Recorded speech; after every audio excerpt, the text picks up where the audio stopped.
Immediately after Jesus delivers his most detailed, step-by-step account of his own coming torture and death, two of his closest companions pull him aside to, well, negotiate their seating arrangements. It is, it's arguably one of the most stunning failures of reading the room in all of recorded history. Right, and for you listen right now, just consider this your warning that the text we are looking at today is, completely loaded with these kinds of shocking moments. Oh, absolutely. Like, for example, when you hear that famous saying about a camel passing through the eye of a needle? Right, yeah. You probably think it's just a spiritual metaphor about personal greed, right? Yeah. But what if I told you it wasn't just a metaphor? What if it was actually a direct, a targeted strike at the economic theology of the ruling temple establishment? Like it's huge. Exactly. In the next few minutes, you're going to see a completely different side of this ancient text. And that is really the mission for this deep dive. We are going to explore Mark chapter 10, and we'll be unpacking the intense historical context, the political tension, and really the structural irony that unfolds here. Yeah. We will be following along as Jesus and his followers travel one of the ancient world's most politically combustible roads, heading straight into the heart of the establishment. Okay, so let's start by looking at the mechanics of where this journey actually begins. We are at the borders of Judea. Jesus has left the region across the Jordan. He crosses into Judea, and the crowds gather. Right. But the political traps are set, like the very moment he steps foot in the region. Before we get into the trap itself, let's pause right here. Why does the geography matter so much? I mean, if he's a controversial public figure, isn't he facing the same dangers everywhere he goes? Well, no. The geography here is kind of the key to understanding all the stakes. Because in the ancient world, jurisdictional boundaries meant everything. Okay. Jesus is now in Judea, which is Roman prefectural territory. He is no longer in Herod Antipas's jurisdiction. Right, that's a big shift. Yeah, and the people who meet him first upon arrival are the Pharisees. The text indicates they arrive as a testing delegation. A testing delegation, like a formal thing. Exactly. The specific language used implies a formal legal examination. So this is not a casual theological debate in a town square. This is a deposition. Wow. It is specifically designed to trap Jesus into giving an answer that could be used against him, either to turn the local crowds away or to formally hand him over to the authorities. So they open this deposition with a question about divorce. And on the surface, that sounds like, I don't know, a standard domestic legal dispute. But considering the location and the timing, there is a massive political landmine buried right under that question. There really is. We have to look at the immediate, very recent historical context. Yeah. John the Baptist, whose ministry was right in this specific area in Judea and the Jordan River region. Right, not up in Galilee. Exactly. We should definitely note that. Not in Galilee. John was recently executed. Yeah. And a primary catalyst for his execution was that he publicly condemned Herod Antipas's marriage to his brother's wife. Oh, wow. Okay, I'm trying to wrap my head around the trap they're setting here. Asking Jesus about divorce in this climate is basically asking someone to weigh in on a controversial war right outside a military base. That's a great way to put it. If Jesus answers the same way John the Baptist answered, does he just hand his enemies a pre-packaged reason to have him arrested? That is the goal. They want to corner him. Yeah. But look at how Jesus navigates the legal framework. Okay. He doesn't bypass Moses, which is what they might expect him to do to prove he's a lawbreaker. Right. He explicitly engages with Moses' commandment regarding the certificate of divorce. Right. But then he goes further back in the text. He points straight to Genesis. He declares marriage a pre-legal act of creation, saying, "What therefore God has joined together, let no man separate." It's just an incredible jurisdictional pivot. Think about it like a modern legal battle. The opposing lawyers are coming at you, quoting some highly specific local zone and ordinance, and you just calmly pull out the Constitution. Exactly. He essentially tells his examiners they are referencing the wrong law book. He does this by shifting the entire debate from Mosaic legal contracts to the creation order itself. He completely neutralizes the trap by elevating the premise of the argument. He really does. And he does so while maintaining absolute authority over the interpretation of the text. It's basically a masterclass in legal and theological maneuvering. Yeah. But as intense as that legal examination was, it merely sets the stage for a much larger confrontation.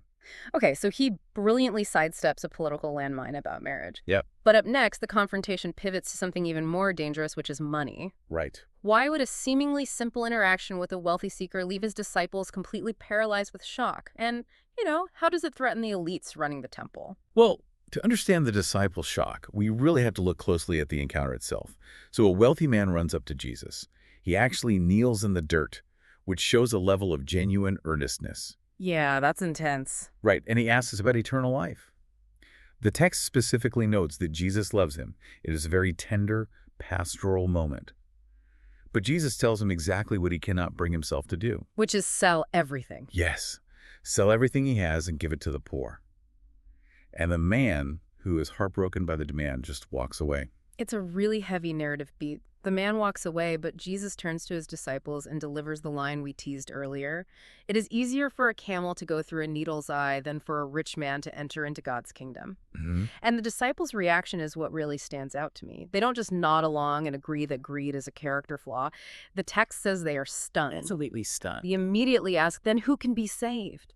I really need to understand that reaction. Why are they so deeply shocked by the idea that wealth could be a barrier?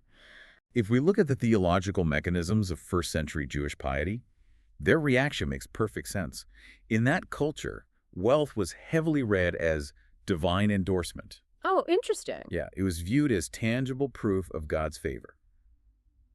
If you are wealthy, the cultural assumption, which was partly rooted in interpretations of covenantal blessings found in texts like Deuteronomy, well, the assumption was that God was blessing your strict obedience to the law. Right.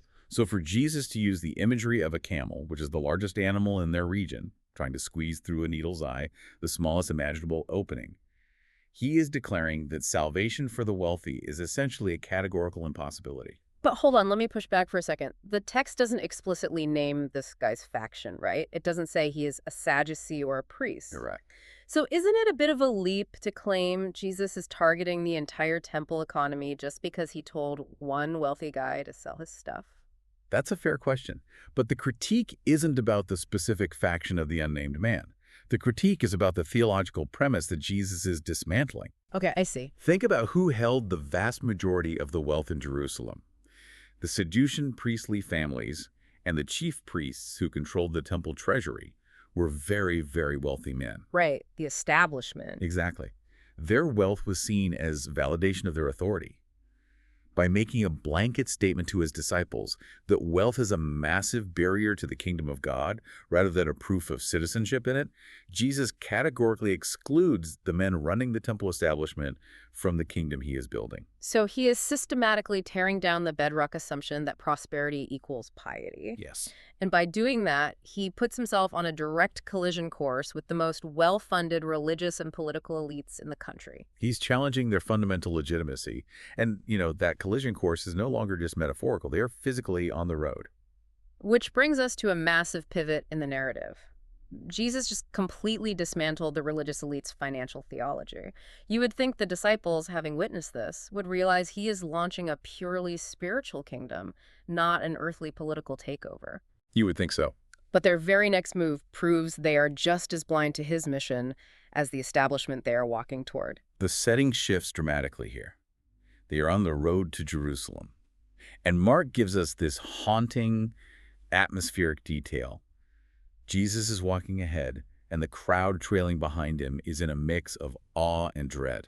Awe and dread, wow. Yeah, they can feel the tension. They know the political realities of the capital they are approaching. And it is in this heavy atmosphere of dread that Jesus stops and gives his third and by far most detailed passion prediction. The specificity is really striking. Jesus says, "The Son of Man will be delivered to the chief priests and the scribes. They will condemn him to death and will deliver him to the Gentiles. They will mock him, spit on him, scourge him, and kill him. On the third day he will rise again." It's so detailed. It is. This isn't just a vague prophecy. It is a highly specific legal flowchart. So let's dig into the mechanics of that handoff. He predicts the religious leaders will condemn him, but then they will deliver him to the Gentiles, meaning the Romans. Why do the religious leaders need to deliver him to the Romans at all? Why not just deal with him themselves if they have already issued a condemnation? That goes straight to the heart of how Roman occupation functioned. Yeah. The Romans stripped local authorities of the power of capital punishment. Oh, I didn't realize that. Yeah, it was a deliberate tactic of empire to maintain an absolute monopoly on lethal violence. The local religious authorities, the Sanhedrin, which was made up of the chief priests and scribes, they had the power to issue a religious condemnation under their own law, Okay. but they lacked the executive authority to actually execute anyone. So Jesus is mapping out the exact geopolitical procedure: religious condemnation by his own people, followed by a transfer of custody to the Roman executive power. The governor. Exactly, the governor, who alone holds the authority to carry out the physical mockery, flogging, and execution. And right after he lays out this brutal, impending execution, James and John step up. And what do they ask for? They ask for the best seats in his coming kingdom, one on his right, one on his left. It is a spectacular failure of comprehension. Yeah. Jesus has just outlined his own arrest and death, and their response is essentially a job application. They're negotiating for cabinet positions in a kingdom they still assume is going to result in an earthly political triumph. It's like sitting in a meeting where your boss tearfully explains the company is going bankrupt, he's losing everything, the creditors are seizing the building tomorrow, and you just raise your hand and ask if you can have his corner office when the dust settles. That is exactly what it's like. It is entirely tone deaf. And what's equally revealing is the reaction of the other 10 disciples. The text notes they erupt in indignation at James and John. Right. But if you look closely at the dynamics, they aren't furious because they grasped what Jesus said about suffering and are offended on his behalf. They are furious because they wanted those seats too, and they just got beaten to the ask. Oh, wow. The entire inner circle is completely blinded by their own ambition. So we have an inner circle of followers who are completely blinded by their desire for power, which sets up a fascinating narrative contrast. Because the next person we encounter, the only person who actually sees what is going on, is literally a blind man sitting in the dirt. Right. And the geography brings us to Jericho. Jericho is not just a dusty pit stop. This is a highly prosperous Herodian city. Okay. It was famous across the region for its lucrative balsam groves, which were a massive revenue source for the ruling class. Herod the Great had even built a lavish winter palace complex there. Wow, so a lot of wealth. Exactly. Yeah. Jericho sits roughly 15 miles northeast of Jerusalem, right at the bottom of a steep, grueling desert ascent up to the capital. Pilgrims from all over would cross the Jordan, pass through Jericho, and make this climb for Passover, so the road is packed with people. And sitting beside this crowded, noisy, affluent highway is a blind beggar named Bartimaeus. He hears that it's Jesus walking by, and he just starts shouting over the hostile crowd, "Jesus, you son of David, have mercy on me." What is the actual political weight of shouting that specific title right outside Jerusalem during the build-up to Passover? To call someone son of David is to explicitly invoke the royal lineage of the Jewish monarchy. It is a reference to a kingdom that Rome had formerly extinguished and replaced with their own prefects and client kings. So shouting that on a crowded pilgrim highway with Roman authorities certainly keeping an eye on the massive influx of Passover crowds, that is essentially lighting a match in a powder keg. It is highly sensitive. Now, we should be precise regarding the law here. Some scholars point out that simply claiming or shouting the title Son of David was not formally codified as an active legal act of treason under Roman law in the way that, say, organizing an armed militia would be. Right, okay. But practically speaking, in that atmosphere, right at the foot of the ascent to Jerusalem, it was an incredibly dangerous title to broadcast publicly. The crowd clearly knows how dangerous it is because they try to silence him. They literally tell him to shut up. But he just shouts it louder. And Jesus stops. He calls him over. And the text includes this highly specific detail. Bartimaeus throws off his cloak. For a beggar in the ancient world, a cloak might literally be his only possession. Absolutely. It is his shelter from the elements, his blanket at night, and what he spreads out to collect coins. He leaves it in the dirt, goes to Jesus, receives his sight, and follows him. Notice the stark difference in his response compared to everyone else we've seen. He doesn't ask for a seat at Jesus' right or left hand like the disciples. Right. He doesn't ask for a position of power. He doesn't walk away sad like the wealthy man who couldn't part with his possessions. The text simply says he followed him on the road. He joins the journey without any agenda. It perfectly draws all the thematic threads of this chapter together for you as the listener. Yeah. Just look at the incredible contrast we've seen on this journey. You have the wealthy man who had everything, but walked away because he couldn't let go of his status and what it represented. You have the inner circle of disciples who have given up a lot to be there, but are still secretly grasping for power and prestige. And then you have this blind beggar sitting in a ditch who has absolutely nothing to offer, who throws away his only possession to respond without an agenda, and who is the only one who truly sees what's happening. It's a powerful picture. It really is, and we need to take a breath because that is a lot of intense historical drama to process, and it really makes you think about human nature. So we want to hear from you. Head over to our show notes and drop a comment on whatever platform you're listening from with your thoughts on the contrasting characters we just unpacked. Who do you actually relate to the most? That's a great question. Is it the questioning Pharisees trying to carefully navigate and protect the legal boundaries? Is it the conflicted wealthy man torn between his comfort and his spiritual curiosity? Is it the ambitious disciples completely misunderstanding the moment because they're too focused on securing their own future?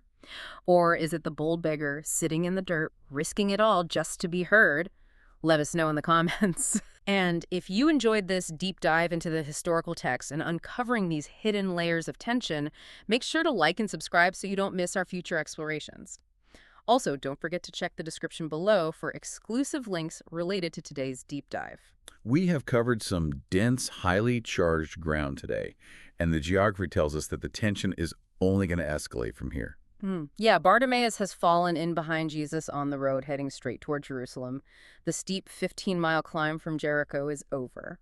So what happens in the next chapter when a man, just publicly hailed as the son of David, finally arrives at the capital city where the chief priests and the Roman governor are already waiting? It's going to be intense. But before we go, here is something to chew on.